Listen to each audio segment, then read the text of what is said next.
ఫలానా పెద్ద సేవకుడు అని చెప్పుకునే ఆయన మా ఊరికి వచ్చి ఒక స్క్రీన్ పెట్టి వాక్యం చెప్తాడంట. ఆయన వాక్యం చెప్పడం కారణంగా మా పొట్టలు కొడతాడా అని అడుగుతున్నాడు. మా కడుపులు కొట్టడానికి ఆయన మా ఊర్లోకి వచ్చి డిజిటల్ స్క్రీన్ మీద దేవుని వాక్యం ప్రకటిస్తాడంట. ఇందుకు నేను ఆయన్ను వ్యతిరేకిస్తున్నాను, ఆయనకు విరోధంగా నేను నా నిరసనను ప్రకటన. మోసమును గురించినటువంటి హెచ్చరిక, మనసులో కలిగేటటువంటి మోసం, మాదిరి ద్వారా మనం గురవుతున్నటువంటి మోసం, అలాగే మాటలో కూడా గురవుతున్నటువంటి మోసం, ఈ మోసాన్ని గురించినటువంటి హెచ్చరిక.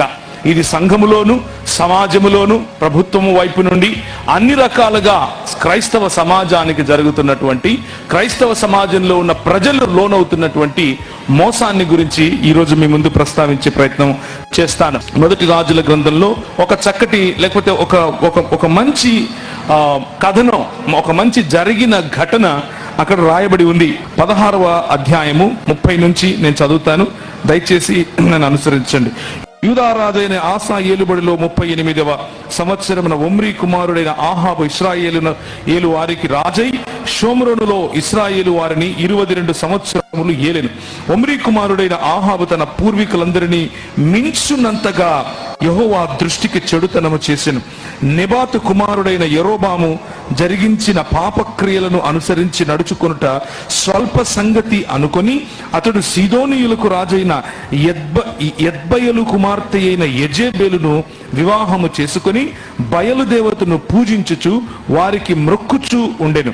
షోమ్రోనులో తాను బయలునకు కట్టించిన మందిరమును, బయలునకు ఒక బలిపీఠమును కట్టించెను. మరియు ఆహాబు దేవతా స్తంభం ఒకటి, అక్కడ పైన ఒకటి ఉంది, దాని క్రింద చూస్తే హెబ్రిలో అషేరా అన్న పదం ఉంటుంది. దేవతా స్తంభం ఒకటి నిలిపెను. ఈ ప్రకారము ఆహు చేసి ఇశ్రాయేలీయుల దేవుడైన యెహోవాకు కోపము పుట్టించెను. అతని దినములలో బెతేలీయుడైన హీయేలు యెరికో పట్టణమును కట్టించెను. అతడు దాని పునాది వేయగా అబీరాము అను అతని జ్యేష్ఠపుత్రుడు చనిపోయెను. దాని గౌనుల నెత్తుగా అంటూ జరిగిన విషయాలు మనం అక్కడ చూస్తాం. ఆ సమయంలో, ఆ నేపథ్యంలో ఆహాబు యొక్క రాచరికము వచ్చిన సమయంలో, యెజెబెలు యొక్క ప్రభుత్వము ఆ ప్రాంతంలో విస్తరించిన సమయంలో గిలాదు కాపురస్తుల సంబంధీయును తిష్పీయుడైనటువంటి ఏలియా ఆహాబు వద్దకు వచ్చి, ఆల్ ఆఫ్ ఎ సడన్ ఈ సీన్ జరుగుతోంది. ఈ సీన్ మధ్యలో ఒక ఆయన ఎంటర్ అవుతాడు. ఆయన ఏలియా. ఆ ఏలియా ఆయన ముందుకు వచ్చి, దాదాపు ఇది జరిగినప్పుడు ఆయన వయస్సు ఎంత ఉంటుంది అన్న దాఖలాలు మన దగ్గర లేకపోయినప్పటికీ, ఆయన ఇది మొదలుకొని 3 సంవత్సరములు, ఆ తర్వాత ఒక 40 దినాలు, ఆ తర్వాత కొన్ని దినాలు ఆయన గడిపినటువంటి సమయాన్ని గనక క్యాల్కులేట్ చేస్తే దాదాపు మధ్య వయస్కుడు తర్వాత, అంటే 45-50 సంవత్సరాల వయసులో ఉండొచ్చు అన్నటువంటి, లేకపోతే రాజులను పట్టాభిషేకం చేసేటటువంటి వయస్సు ఉండవచ్చు అన్నది ప్రజల యొక్క అంచనా. థియోలోజియన్స్ అలా అంచనా వేస్తారు. అలాంటి వయసు ఉన్నటువంటి ఒక ఏలియా అనేటటువంటి ప్రవక్త వచ్చి ఆయన అంటాడు, ఎవని సన్నిధిని నేను నిలబడి ఉన్నానో ఇశ్రాయేలు దేవుడైన ఆ యెహోవా జీవము తోడు, నా మాట ప్రకారము గాక ఈ సంవత్సరములలో మంచైనను వర్షమైనను పడదని ప్రకటించను. పిమ్మట యెహోవా వాక్కు అతనికి ప్రత్యక్షమై, నీవు ఇచ్చటి నుండి తూర్పు వైపునకు పోయి యోర్దానుకు ఎదురుగా కెరీతు వాగు దగ్గర దాగియుండుము. ఆ వాగు నీరు నీవు త్రాగుదువు. అచ్చట నీకు ఆహారము తెచ్చినట్లు నేను కాకోలములకు ఆజ్ఞాపించి తినని అతనికి తెలియజేయగా, అలాగే ఉదయము సాయంత్రము ఆయనకు అవసరమైనటువంటి భోజన పానీయాలను కాకోలములు తీసుకుని రావటం మనం చూస్తాం. ఏలియా సంఘమునకు, సంఘ నాయకునికి ప్రతీకగా ఉంటే, ఆహాబు మరియు యెజెబెలు సంఘానికి పట్టినటువంటి మోసపూరితమైన చెరగా మనం ఈరోజు సాయంకాలము చూసి గమనించి నేర్చుకునే అవకాశం ఉంది. చరిత్రలో జరిగినటువంటి ఘటనలను చూసి ఆ ఘటనల్లో నుంచి గనక మనం నేర్చుకోకపోతే మనం చరిత్రలో మిగలకుండా పోతాం. ఈ విషయాన్ని జ్ఞాపకం చేసుకోండి. రాజుల గ్రంథము, దినవృత్తాంతముల గ్రంథము, సమూయేలు గ్రంథము అన్నవి చరిత్రకు సంబంధించినటువంటి విషయాలు.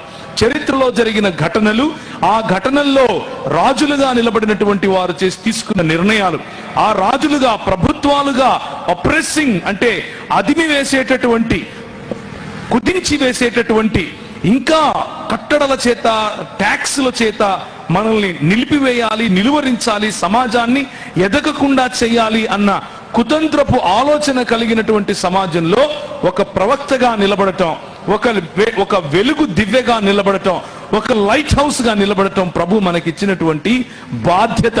ఆ బాధ్యతను గుర్తు చేస్తూ ఈరోజు కొన్ని విషయాలు ప్రభువు పట్ల మోసపోకుండా దేవుని సంఘం ఉండటానికి నీ బాధ్యత నా బాధ్యత ఏమిటి అన్న విషయాన్ని గుర్తు చేసే ప్రయత్నం చేస్తాను.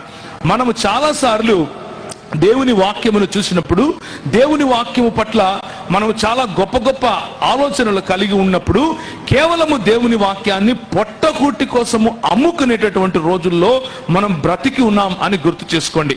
కొన్ని దినాల క్రితము నేను మీ ఊరి గురించే మాట్లాడుతున్నాను, మీకు ఇష్టం లేకపోతే చెవులు మూసుకోండి, కానీ ఇది సత్యము చెప్పి తీరుతాను.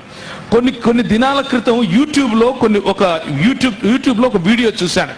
అందులో కొంతమంది పాస్టర్ గారులు, నేను ఎంతగానో గౌరవించే, నాకు తెలిసినటువంటి వారు కూడా ఆ గుంపులో ఉన్నారు. దీన్ని ఏమంటారు, పాలకొల్లు ఈ ప్రాంతంలో ఉన్నటువంటి పాస్టర్ గారులు, దైవజనులు ముందుకొచ్చి అందులో ఒక ఆయన ఈ విధంగా మాట్లాడుతున్నాడు. ఫలానా పెద్ద సేవకుడు అని చెప్పుకునే ఆయన మా ఊరికి వచ్చి ఒక స్క్రీన్ పెట్టి వాక్యం చెప్తాడంట. ఆయన వాక్యం చెప్పడం కారణంగా మా పొట్టలు కొడతాడా అని అడుగుతున్నాడు. మా కడుపులు కొట్టడానికి ఆయన మా ఊర్లోకి వచ్చి డిజిటల్ స్క్రీన్ మీద దేవుని వాక్యం ప్రకటిస్తాడంట. ఇందుకు నేను ఆయన్ను వ్యతిరేకిస్తున్నాను, ఆయనకు విరోధంగా నేను నా నిరసనను ప్రకటన చేస్తున్నాను అని చెప్పి ఒక 5-6 మంది, ఒక 10 మంది ఇచ్చిన ఇంటర్వ్యూలో, ఇచ్చినటువంటి ఇంటర్వ్యూలో ఆ ఇద్దరు ఇదే మాట చెప్పారు, మా కడుపులు కొడుతున్నారు. ఏం చెప్పాలనుకుంటున్నాం మనము సంఘ నాయకులముగా సమాజానికి? ఏం చెప్పాలనుకుంటున్నాం?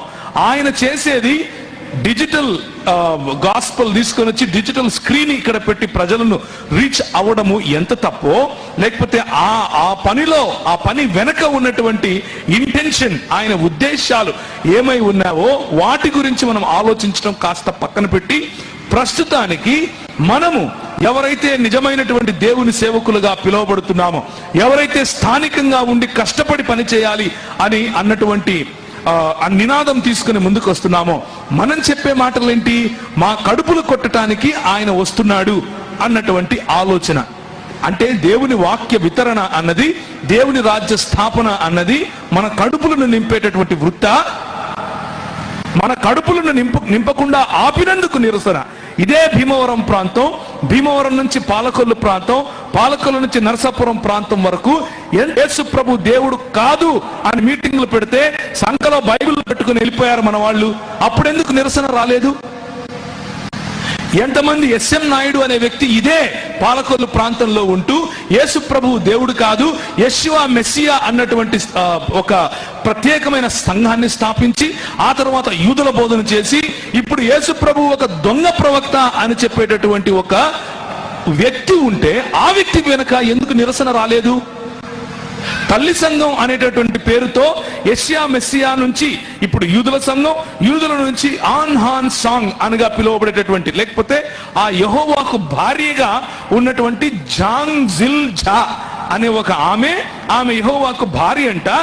ఆ సంఘం ఈరోజు పాలకులలో ఈ ప్రాంతంలో కనిపిస్తూ ఉంటే నోరు మెదపని మన క్రైస్తవ నాయకులు మా పొట్ట కొడుతున్నారు అని నోరు తెరిచేటటువంటి దౌర్భాగ్యపు దినాల్లో మనం ఉన్నాం.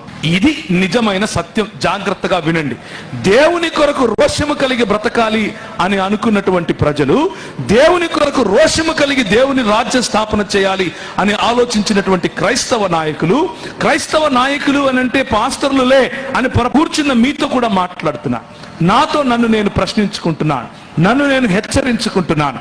ప్రభు అయిన యేసు నా శిష్యునిగా నువ్వు రా అని పిలిచిన ప్రతి ఒక్కడు, దేవుని యొక్క ప్రతి శిష్యుడు ఆయన సంఘములో నాయకునిగానే పిలువబడ్డాడు. ఎవరో ఒకరిని నడిపించటానికే, ఎవరో ఒకరిని శిష్యత్వంలోకి నడిపించటానికే మనం పిలువబడ్డాం.